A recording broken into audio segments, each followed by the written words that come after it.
Welcome to my vlog. I'm Merly. Please watch my videos so that you can get some ideas in my cooking. This is a Chinese New Year traditional radish cake or lopako or lopakgo. This is always served during Chinese New Year in every family. And that is one is the wotauko or taro cake. They have just the same formula or recipe. So ayan guys, ang daming toppings ng aking ginawang lopako and wataw ko. At ipapakita ko lang sa inyo guys kung paano siya i-reheat or bago i-serve. At makikita nyo guys, very firm ang aking pagkakagawa.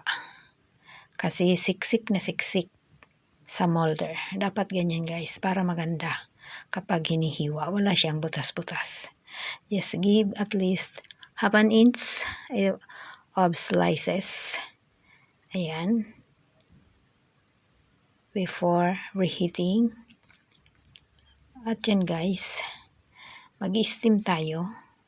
At yung iba, ifo-fry kasi depende sa gusto.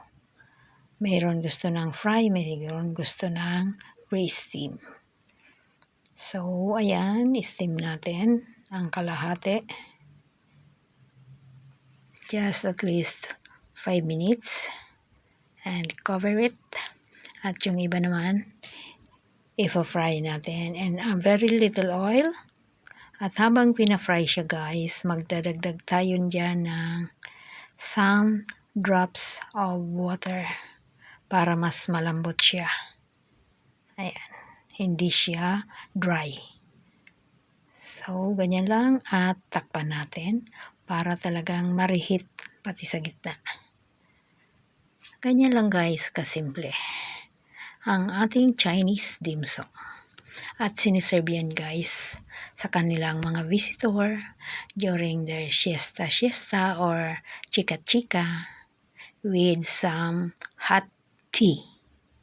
Yan ang kanilang tradisyon. Masarap yan guys. Or sometimes pwede naman for lunch or dinner. Depende kung gusto nyo ng ganyan. Kasi kami, this is our lunch for today with some boiled vegetables. Just that simple. So they serve this dim sum during the reset with some hot tea.